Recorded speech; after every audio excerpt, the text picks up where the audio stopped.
Okay, Monica, we have Monika Jones here, who is from the Brain Recovery Project, and Monika is an expert in IEPs, both pediatric, for children and as well for transitioning kids.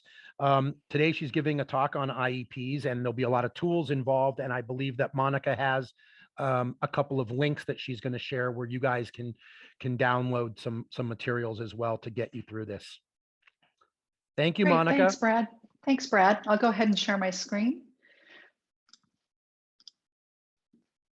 All right.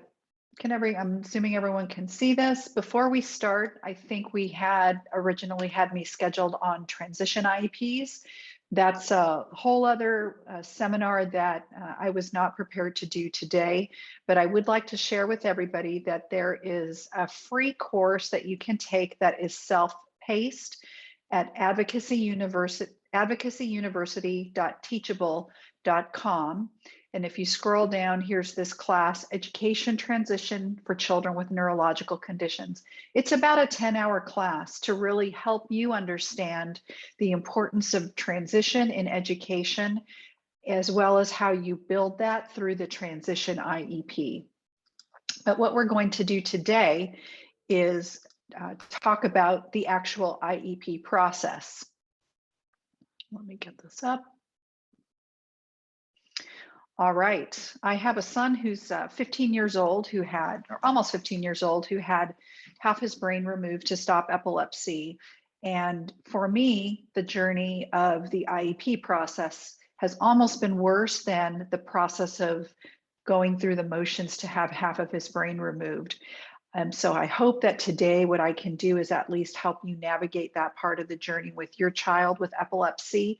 I hope everybody sort of listens during this presentation rather than frantically taking notes. You'll be able to watch this again on YouTube. I think it's really important to understand the process, and that's usually best done when you just listen. This presentation is just for informational purposes only. I am an attorney licensed to practice in California, so nothing that I say here should be considered legal advice or relied upon you in any way. First of all, stop letting IEPs happen to you.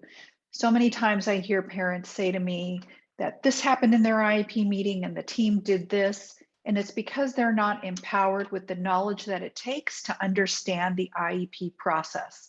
And that's what we're going to do today. If you're going to advocate for something for your child, you must understand it. You need to slow down. Too many times I see parents rushing to the end game of the IEP, which is understanding the placement. You want your child in gen ed. You want them fully included with their typically developing peers, for example. That's the end of the IEP. That's the last thing you decide in the IEP process.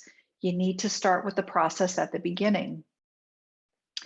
You're not going to learn everything today. And please understand, I'm just giving you an overview. This is a very complicated legal scheme that we advocate in for our kids, and you're not going to learn it all in a 1-hour presentation. You're not going to learn it all in a 3-hour presentation.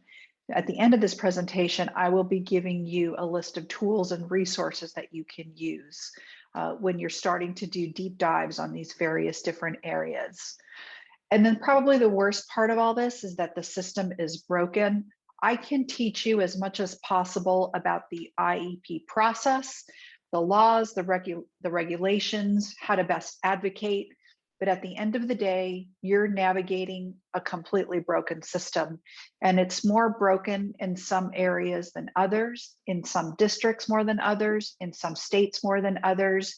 And for certain types of children, depending on their disabilities, depending on the income level of the parent or the school. And it's unfortunate, but that's a fact. So as you're learning about all this, remember, I'm teaching you how to navigate, but the road itself is going to be very bumpy. All right. Today, you're going to learn the IEP process. It's up to you to understand your child's disabilities. It's up to you to understand the various educational interventions that the school system may or may not use. And it's up to you to understand the teaching strategies. Those are all separate webinars that you can take or courses that you can take. And today, we're just going to cover the IEP process. Before you start building that IEP, I want you to assume 4 different things. Always have these things in the back of your mind. Assume that you will go to due process. Now, you may not actually go to due process, but I want you to assume anytime you start building your child's IEP, that at the end of the day, you're going to have to file what's called a due process complaint against the school district. Some people call that the lawsuit. It's not really a lawsuit. It's an administrative hearing that you request. But if you're always operating under this assumption that at the end of the day, you're going to have some sort of litigation with the school, it's always going to remind you to dot your I's and cross your T's and follow the process. Assume that in that hearing that every member of the IEP team is going to testify against you. They may not. You may have a teacher or a therapist who's on your side and is really going to be 100% honest in how they testify. I'm not saying that school systems, that everybody's a liar on the team or anything like that, but I am saying that they're all highly incentivized to perhaps not be as candid as they need to be in that hearing. So when you're building the IEP, even though that physical therapist, for example, may seem really friendly during the IEP meetings and during the therapy sessions, when they're called up to testify, it's likely that they're not going to testify and say the things that you want them to. Assume that you're not going to be able to testify. Now, of course you're going to, but what this is going to teach you is everything that you want, all the things that you've said, you always need to document in writing so that that piece of paper is what testifies you, not you testifying verbally. And then assume that the hearing officer is going to be biased against you. I'm not saying that all of them are going to be biased against you, but I am saying that most people think that that our hopes for our children are too high and that what we want for them is too much.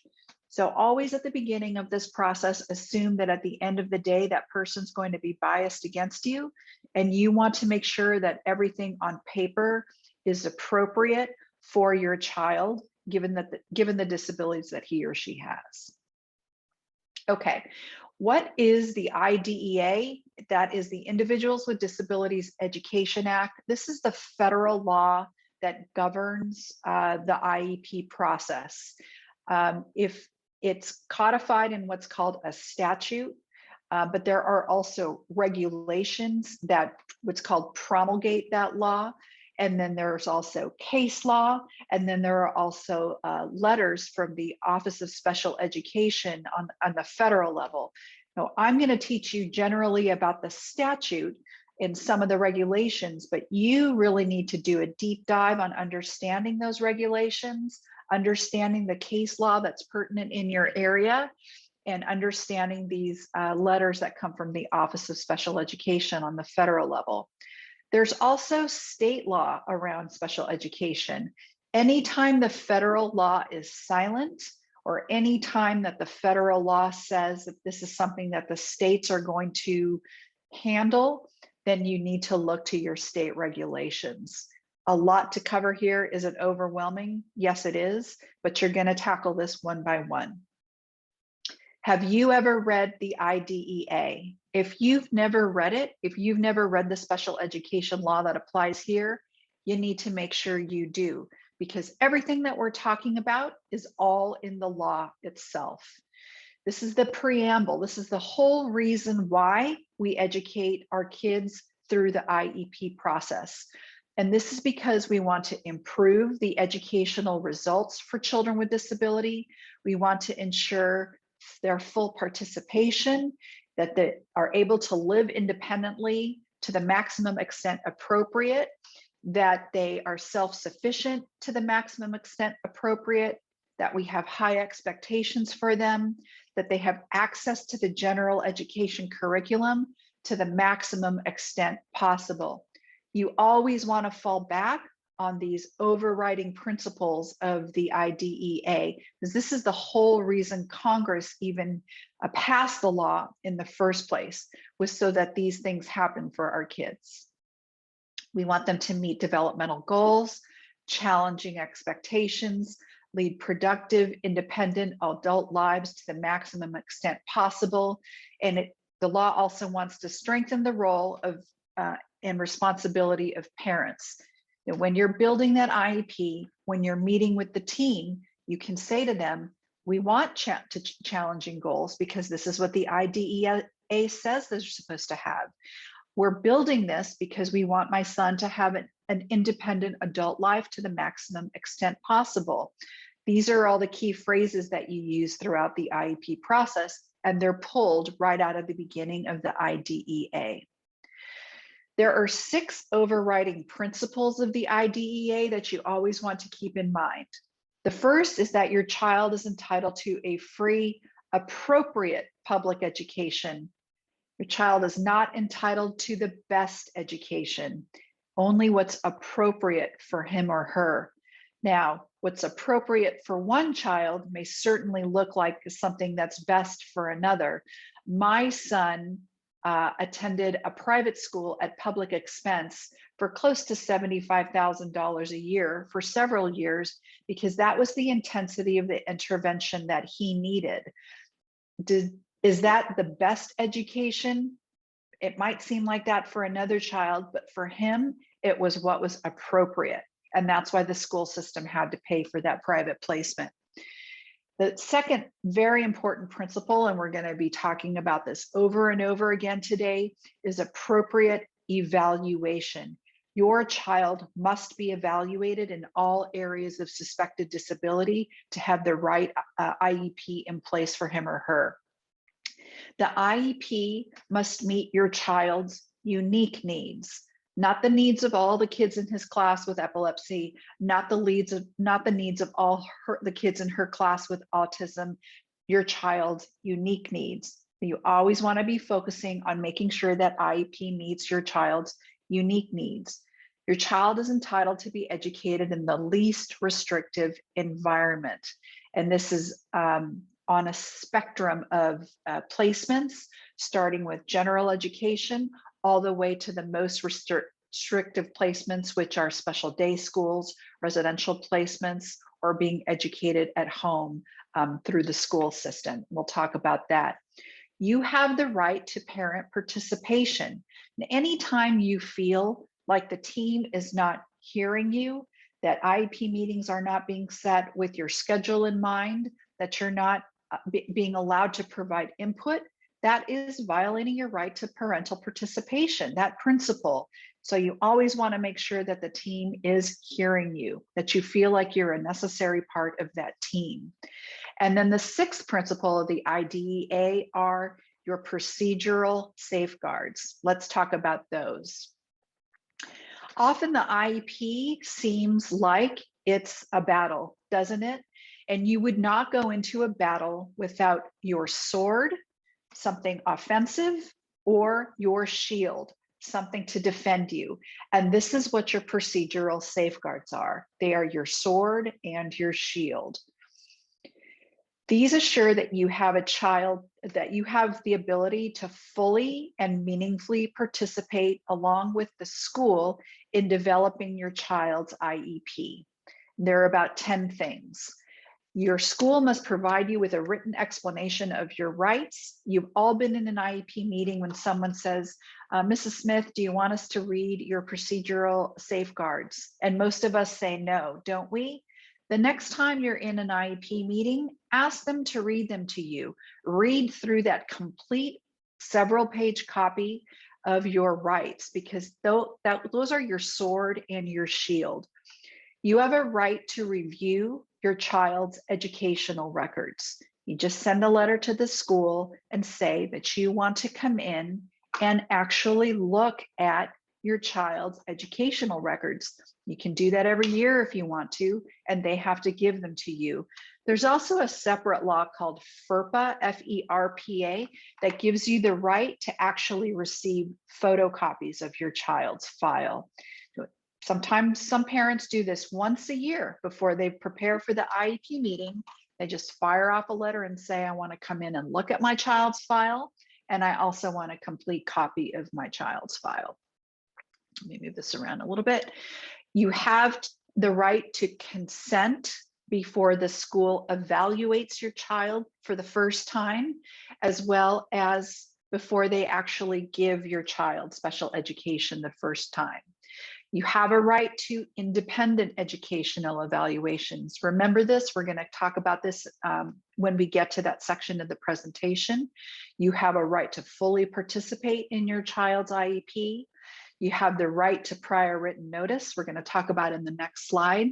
And then you have rights around dispute resolution, confidentiality, the right to have things presented to you in understandable language.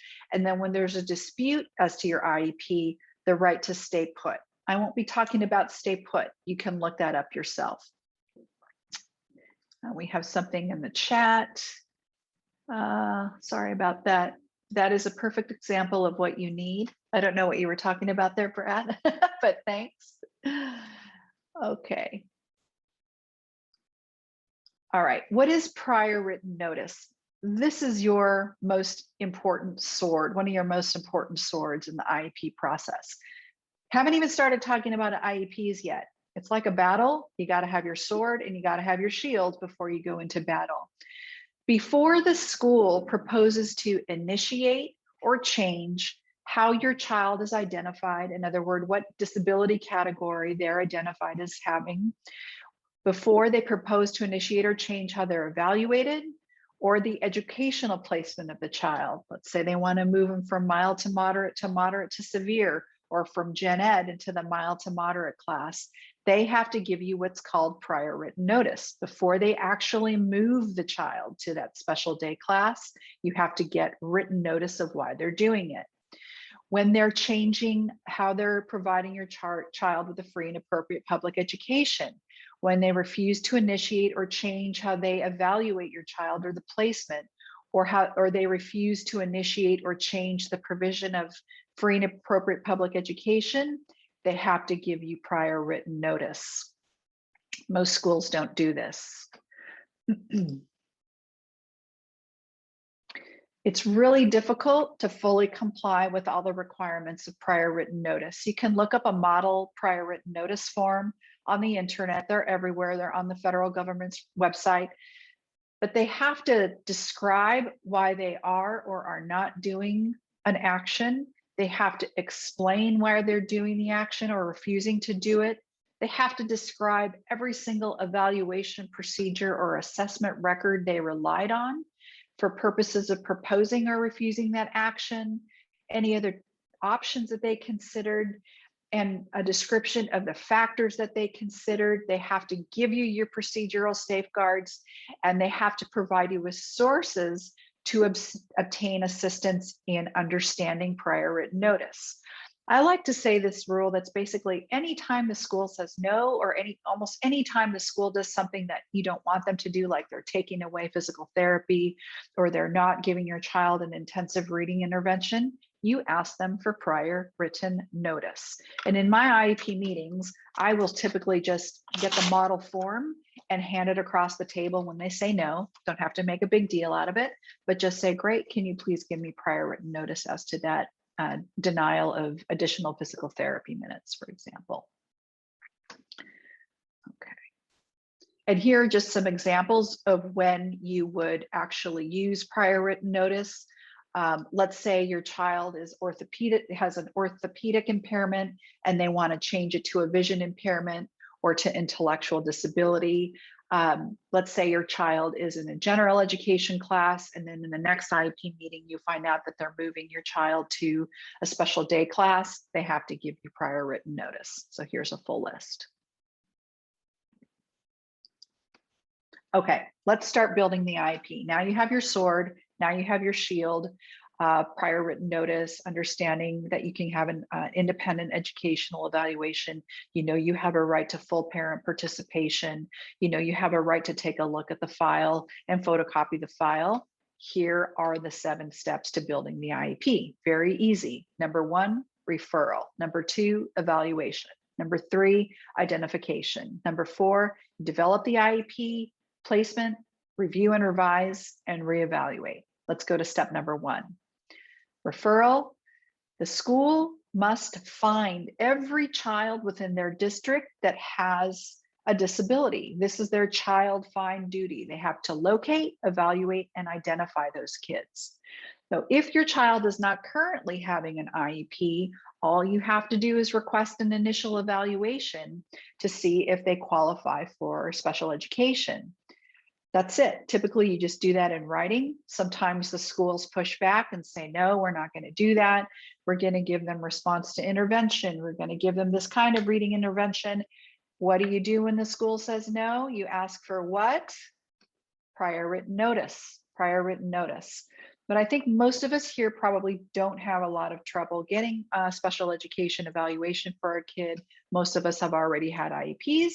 So now we'll move to the next step. Sorry, we have a question. What about when the school doesn't have a physical education therapist? Do you need prior written notice for the loss of services due to staffing issues? That's a great question. I don't think so. Let me get back to you on that one.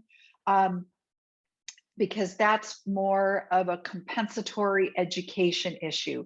They haven't said no to the service, they don't have the staff to provide it. And what you would typically do there, and we're kind of jumping ahead here, remember I said slow down, you have the service that's in your IEP, but you're not getting it. You just keep track of the lost hours, and then you would be entitled to compensatory education. Okay, so you've been referred. Step 2, evaluation. We're going to spend most of our time on evaluation. This is the most important part of the IEP process, because remember I said, let's assume you go to due process in the future and you're not going to be able to say anything. The school has to evaluate your child in all areas of suspected disabilities so that they understand their strengths, weaknesses, and can identify what services that they need. Their comprehensive evaluation plan must assess your child in all areas of suspected disability. If you disagree with those evaluations, you can request an IEE, independent educational evaluation, at district expense. This is my second number one rule for IEPs. What mommy wants doesn't matter. Now listen, it does matter, of course, but just because you want something for your child, just because you want them to have physical therapy, just because you want them in a gen ed classroom with a tutor, does not mean you're going to get it. The assessments must say that your child needs this type of service and this type of educational intervention. You're not going to get it just because you want it. Evaluations are the most important part of the IEP. You need an expert to discuss strengths and weaknesses and the interventions that are needed. Before you start, write a letter of parental concerns to the team, because the concerns that you set forth have to be addressed in that IEP. The law actually says this. You would just write a simple letter. Don't make it too long. Don't write a 12-page parental concerns letter, just some bullet points about what you're worried about that year for your child. And if needed, the assessment should look at those areas of concern so that they can tease out the strengths and the needs and what interventions are needed. Now, every year, my son is totally nonverbal. He uses a communication device. He's 14 already. I'm starting to get worried about that transition into adulthood. The day I die, is he going to be able to communicate his needs to someone else? So my letter of parental concerns almost always lays out, you have to more robust augmentative communication interventions. He needs to learn sight words more. He needs to understand how to interact with peers, with adults who don't know him, because if he's ever living in a group home, he's not going to have me around. He's going to need to communicate with those people. You all might have different concerns out there for your child. Set it forth in the parental concerns letter. If your child has mild to moderate impairments, I've got reading way up there. Children with epilepsy in general have a very high level of reading problems. The more severe the epilepsy get, the more severe those reading problems are. So all of us need to move reading to the top of the list. I like to often say school is for academics. So if your child is mild to moderate, keep moving reading to the top of the list. Math is important. Pragmatics of conversation. I see this a lot in the mild to moderate kids. They don't have trouble speaking, but boy, do they really struggle with understanding the give and take of conversation, understanding when you ask someone a question, how you pause and wait for the answer, how you make friends through conversation. So these are things you want to move to the top of the list. Behavioral outbursts might be something you're worried about. Socialization, friendships, functional skills, finding the bus, orienting themselves around a new campus, and then of course that transition into adulthood. When I like to say a lot of our kids, whether they're mild to moderate or moderate to severe, a lot of them fall off a cliff when they transition into adulthood.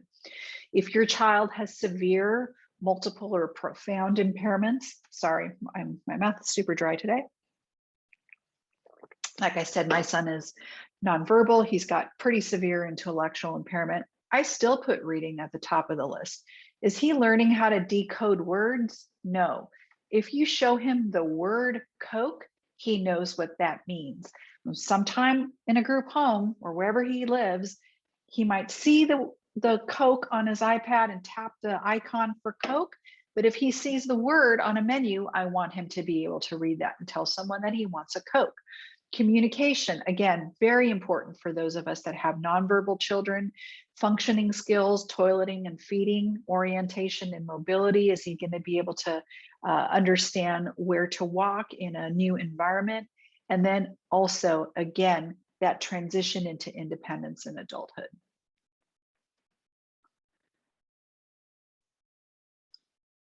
All right, what assessments are needed for a child with a different brain? A lot of them. Let's start with vision. The school is going to assess acuity. That's something that typically a school assessor can look at. Many of our kids have a cortical vision impairment or a cerebral vision impairment because the epilepsy may have disrupted the circuits in the brain in such a way that they're not processing their vision. You want to look at their ocular motor control, their visual fields. My son has a total loss of his right visual field, so he has no vision from midline to the right. Functional vision, how does the child use his or her vision in the classroom, on the playground? So the teacher of the visually impaired is going to look at things inside the classroom, vision inside the classroom, and then the orientation and mobility specialist would typically be things outside of the classroom, like on the playground and that kind of thing. Hearing. We don't really talk about hearing a lot in our community, but hearing and listening can be impacted with a hearing, with a history of epilepsy, especially if it's temporal lobe epilepsy. Most of our kids will pass an acuity test, an audiometer test, but they have trouble with auditory processing, how they process that sound once it hits the brain. That ongoing epilepsy can disrupt all the circuits involved in hearing and listening. And some kids, for example, you may see them covering up their ears a lot, or they have trouble in environments where there are a lot of speakers. So a central auditory processing assessment is something that should be done. This is tricky, however, because it does require a normal IQ of about 80 and requires a very special audiologist. Those of you that have children with temporal lobe seizures or who have had a temporal lobe removed or resected in part because of epilepsy, I can bet you dollars to donuts they have an auditory processing problem. Why do we care? A lot of reasons. When you're crossing the street, you use sound to figure out where the car is. So it's a danger for the child when they're crossing the street, for example.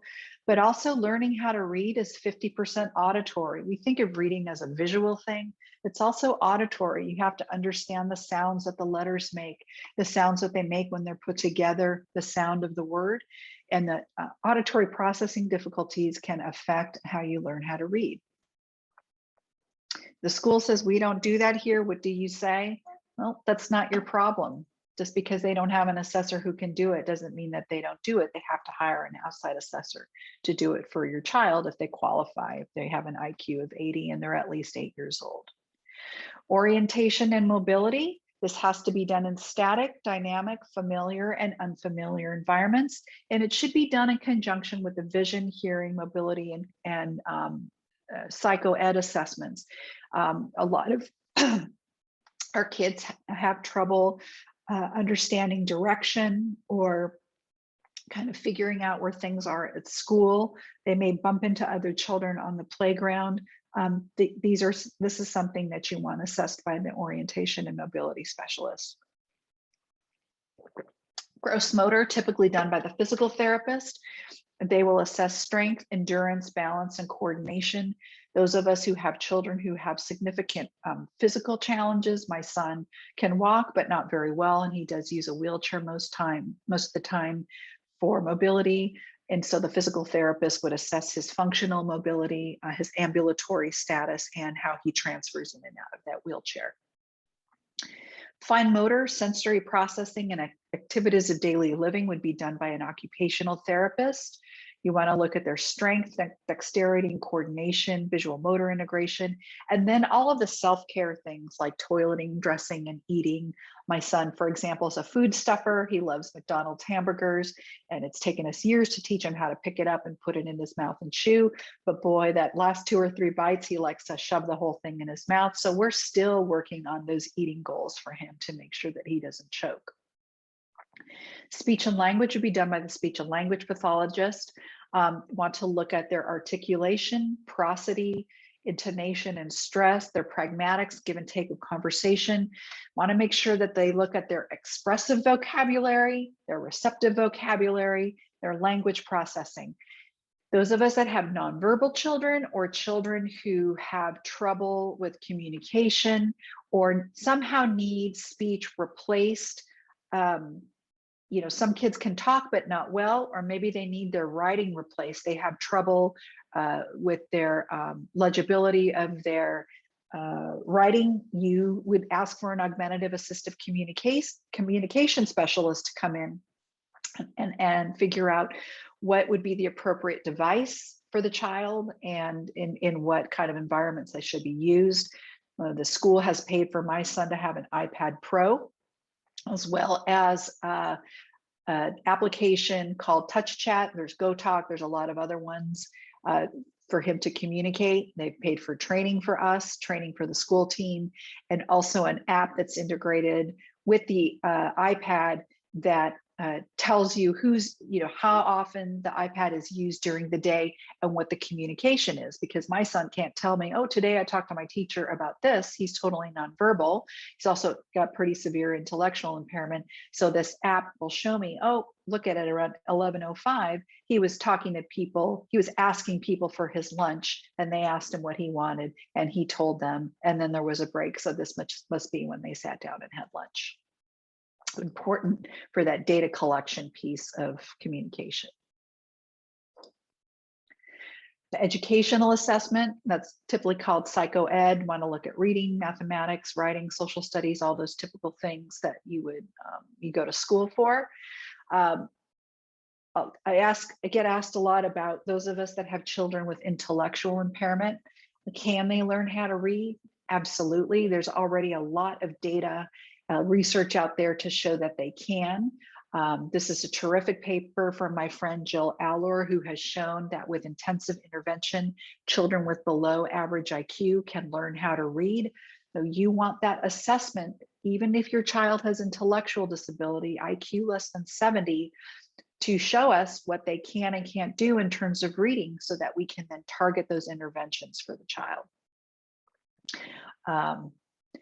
I like to say, and I'm borrowing this from Kathleen Whitbread, who's a pretty well-known researcher in the area of literacy for kids with Down syndrome. A child who cannot read by age 8 is an emergency. I like to say this is a child who's on fire. If your child is at least 8 years old and cannot read, then you have a fire on your hands, and that IEP really needs to be targeted to teaching them how to read. When you're looking at reading, the assessments have to look at phonological awareness, phonics, fluency, vocabulary, and comprehension. If your child is reading, you want to get some sort of a benchmark of where they are. Sometimes this is called the Lexile level. There are all different kinds of systems that schools use. Just ask them, what do you all use for benchmarking reading? And if they say Lexile, then you want to get your child's Lexile level. That measures the ability and difficulty level of the text that your child can read. So if you've got a 9th grader, you want to know what level they are. Are they at Lexile level 230 to 580? Boy, they are 7 grades behind in their reading. They need to catch up. It's time for intensive intervention, and that's what the IEP should focus on. And here are the different Lexile levels depending on the book. Psych test, a psych assessment. The school psychologist will typically perform this.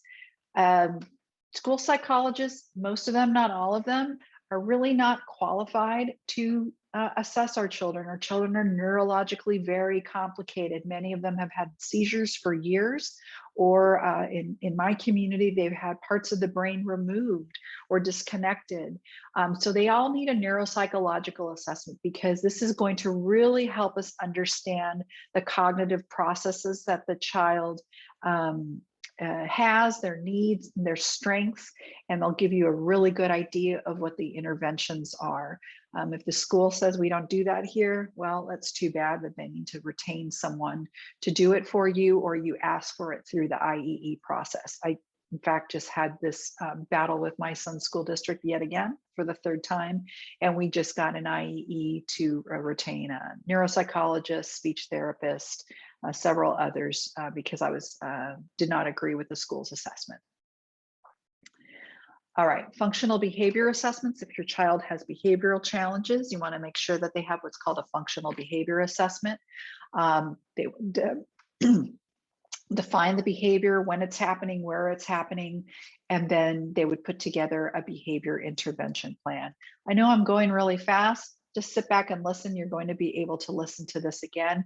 And if you ever have any questions, you should always feel free to email me. I'll give you my email at the end of this presentation. These are just the general requirements of evaluations. They have to be in all areas of suspected disability. They have to use a wide variety of assessments. They have to give you information. They have to be administered by trained and knowledgeable personnel. They have to use technically sound instruments, and they have to address the content of the child's education program. I see this all the time. This actually just happened with my son's IEP. You get an assessment and it says, you know what, your son has a lot of deficits. I know that. Thank you for telling me what the deficits are. I appreciate you laying them out. That's what the assessments are for.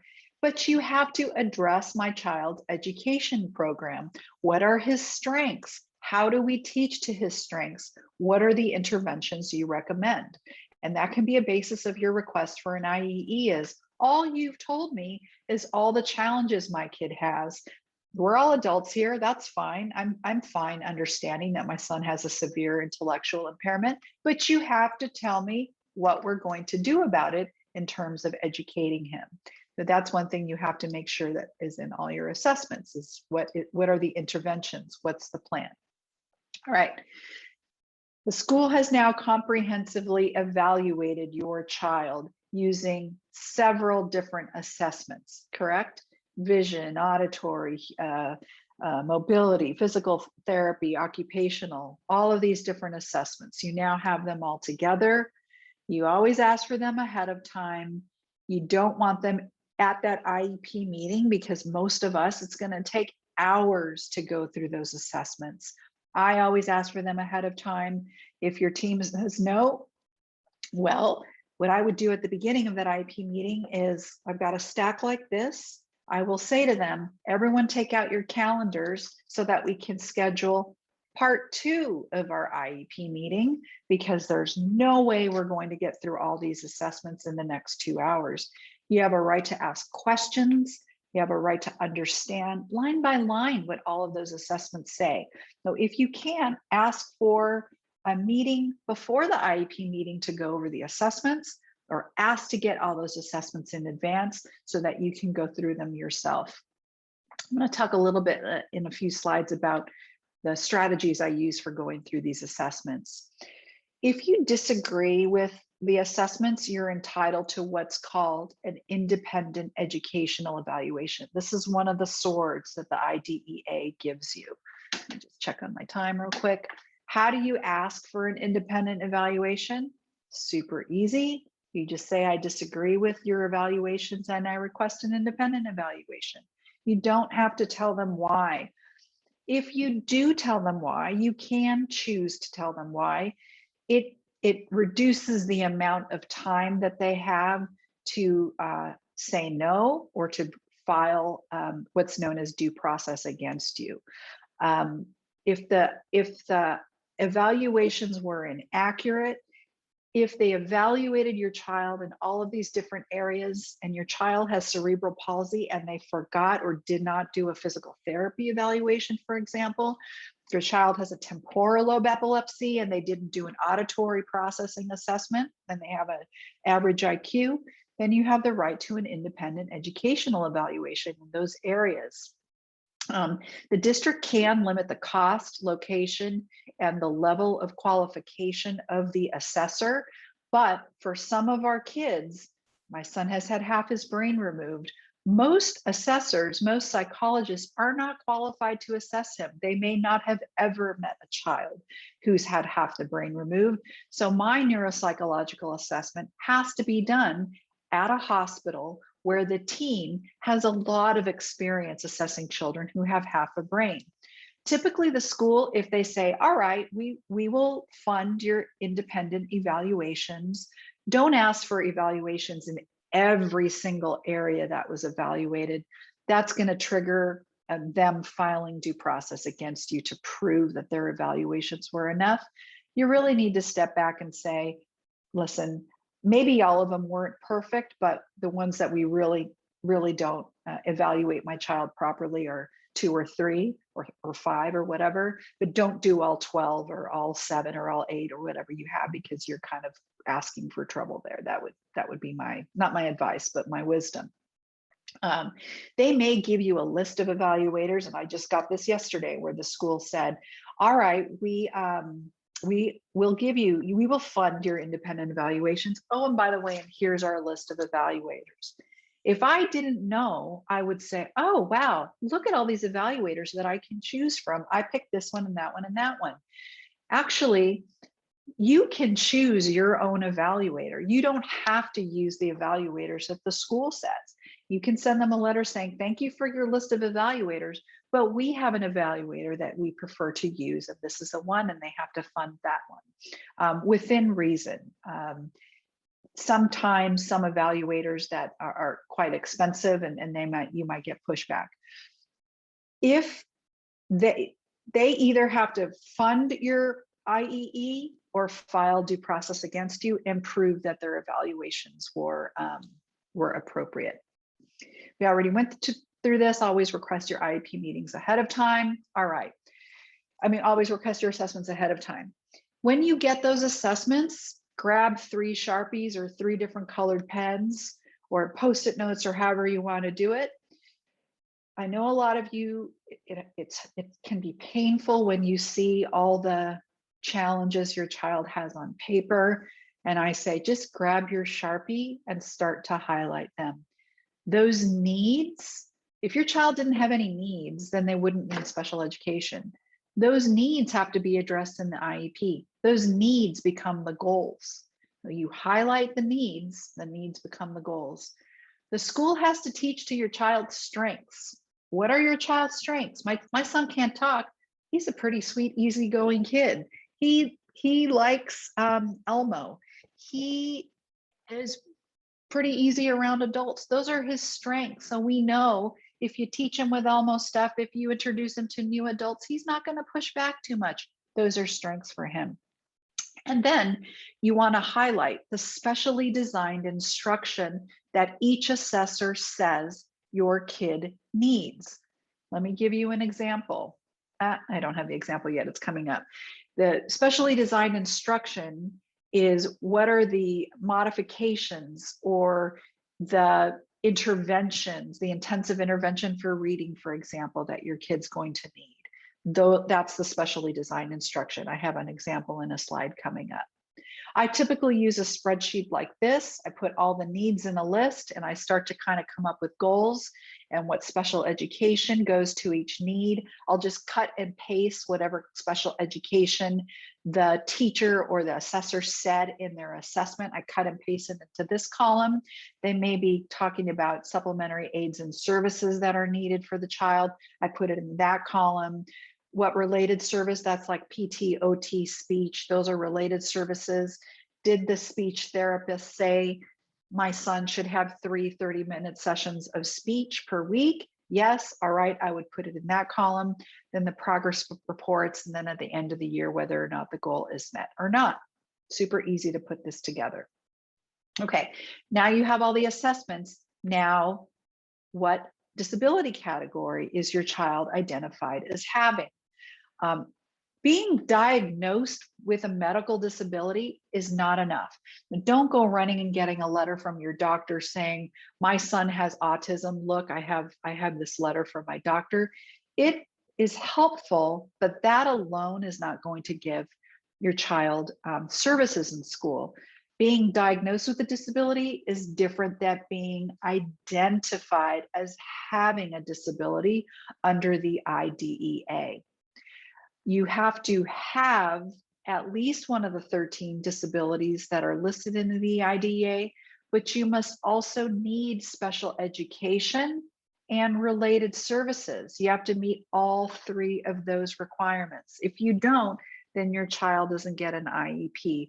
Most of us here may not have that situation, but let's say you have a child that has a vision impairment, but they don't need special education and they don't need a related service, not being impacted at all by school, by that disability, then they don't qualify for special education. This comes up just every once in a while in our community. Where I see this most is like with learning disabilities or with some vision impairments. These are the categories of disability: autism, blindness, deafness, emotional disturbance, etc. I just wanted to make a comment. I don't see low functioning anywhere. Let's stop using that term, especially in the context of education. My son would be a child described as low functioning. I don't know what the heck that means in the spectrum of disabilities, how I compare him to others.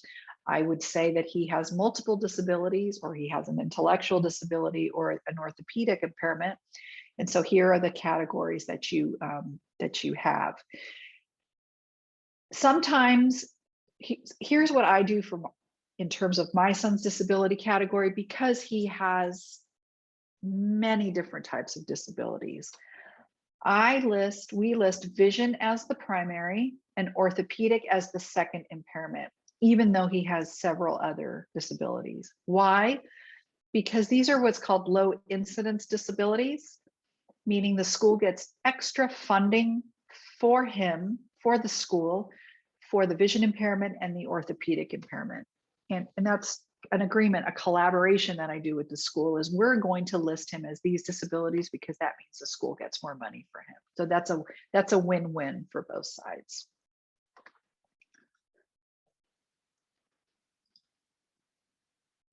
Many of us have kids with multiple disabilities. Just quickly, this is the definition. Be careful with this one because it does talk about that the education needs are so severe that they cannot be accommodated in a special education program for one impairment. This can be a tricky one because sometimes it's difficult to advocate when it says this on the IEP. Some of us are better at advocating than others though. And so just use some caution when you're working with this one. Okay, now you have the disability category listed. Now we're actually going to develop the IEP. We've got 13 minutes. Remember, you had that parental concerns letter we talked about in the beginning. You're going to make sure the team has that. You emailed in advance to the team. You gave them a draft, and you make sure that it's written into the IEP and attached to the back. And this is where we all sit around and we come up with the present levels, the goals, and the services that your child needs. This is typically what an IEP meeting might look like, right? And you should not, this is actually, I think, a meeting of the G8 or something like that, but you should not feel overwhelmed if there are a lot of people in the room. Get that out of your head. Don't be intimidated. There are supposed to be a lot of people in the room. My son's IEP meetings, I think, have 12 people, 12 different therapists that work with him, and the teacher, and the school administrator, and the principal. Don't walk into those meetings feeling intimidated. The more people that are in there, the better. That means everyone's collaborating to make sure that your child gets the right services. If you had just one or two people in that room, there's a problem. There's not enough attention being paid to the needs of your child unless they only have a very, very minor disability. Who has to attend? Here's the list. Here are all the people that have to be there. The most important is somebody knowledgeable about the availability of resources for the district. Someone needs to be in there to say yes or no to the services that the team is recommending. I will say often, who here has the authority to commit resources, meaning saying yes or no to the amount of services, or whether my son needs an iPad, or whether he needs a new app for the iPad because they're going to pay for it. And if there's not someone in that room with that authority, they better be available by phone, because that's a courtesy I'm extending to the team. Otherwise, technically, it's not an IEP meeting if there's not someone in the room to commit funds at the end of the day, to commit the funds for your kid. And if you're getting pushback, then you say, listen, this is not an IEP meeting unless there's someone here to commit resources. So let's reschedule until somebody does show up. Okay, you're going to go through the present levels. You're going to write out the present levels of academic achievement and functional performance. This is what your child can do today, right now, and presently. And it has to include how your child's disability affects their involvement and progress in the general education curriculum. And it will include their strengths and weaknesses. And time after time, all I see is someone cutting and pasting the present levels from last year's IEP, and this is not okay. It has to be what your child can do right now. And this comes from those assessments. That those present levels have to pass the stranger test. In other words, if somebody picks up that IEP and reads it, do they have a clear understanding, a clear picture of your child? If not, if they have to refer back to an assessment, if they have to look up a term, then those present levels are not accurate. They have to be a clear statement. If we quickly look at this present level statement, does anyone have an idea of what Joey is like today? Data collected on this date, there shows a growth spurt. I don't know what that means. He started to use his iPad. He's 43% independent. This is meaningless. This is not an accurate present level statement. This is kind of a goofy graphic that we use, but it's very important for you to understand that the present levels of academic achievement and functional performance, called the PLAF, that's our Superman, he is made strong by the assessments. That's what makes him strong. The present levels support the goals. The goals will define the services, aids, and accommodation that your child needs, and ultimately that placement. So if your assessments aren't good, then you're not going to have a good present level statement to support everything that goes on top of that that you build with that IEP. All right, quickly read this present level statement. Henry is a happy and joyful child. He greets the teachers and staff every day. He loves to play with his classmates. He enjoys playing catch with them, running and kicking the ball during recess. This is my son's present level statement from many years ago. He can't talk. I don't know how he greets the teachers and staff every day. He certainly doesn't do it with his iPad. He doesn't wave at them. What they meant was, if they tell him Henry wave, he will wave at them, but it's not something he does independently. He has no idea about other children. He can't run. I've never seen him kick a ball, but this is how they were describing how he played with others, with an aide and with a physical therapist kind of telling him and motoring him through the kicking the ball. You want to make sure that the present level statement is accurate. You want to make sure it covers two areas, academic achievement and functional performance. This is academic achievement, and this is make sure, again, reading very important, that it covers all of these elements of reading. That's got a Lexile level or something similar. It's covering math, numeracy, computation, problem solving, fluency, and it's also covers your child's functional performance, their cognition, how they communicate, activities of daily living. Something that's the same year to year, has test scores that are not self-explanatory, uses imprecise language like borderline, uses terms and references that cannot be interpreted without looking at the manual for whatever assessment they use. Those are signs for a bad PLAF statement, and there's actually case law on this that says this is no good. This is incomprehensible. We have no idea how this child is. Okay, now you've got the clear PLAF statement. Now it's time to go through your goals. Are we on time? See, Jenna, are we on time? We're getting close. Right, you're getting close. Okay. If you go to last year's Epilepsy Awareness Day at Disneyland video on YouTube, you will get the rest of this presentation. I'm sorry it took me so long. I just get really excited about this, but the rest of it is online from last year. If you have any questions, you're free to email me. I wanted to give a quick plug for COPAA.org, COPAA.org. That's the Council of Parent Attorneys and Advocates. It's only $50 for you to join annually. And I'm the parent committee chair. I'm on the board of directors. This is the only national organization dedicated to the civil rights of children with disabilities. It's all the IEP lawyers, all the IEP advocates. Great information on the website and great private rooms where you can ask a ton of questions of advocates.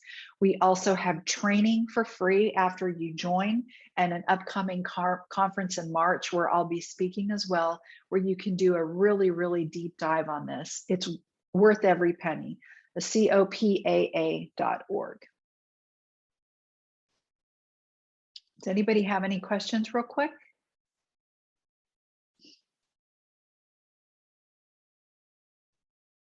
We're in California and moving to another county within the state. Is there anything I should be aware of when transferring?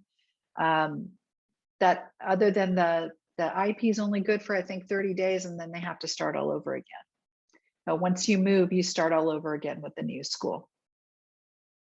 You don't just pick up the IEP and say, you have to follow this. They do their own assessments. They put together their own IEP. That's tough. Good luck.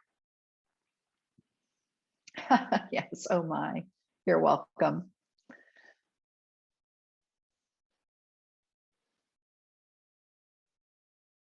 Anybody else have any questions?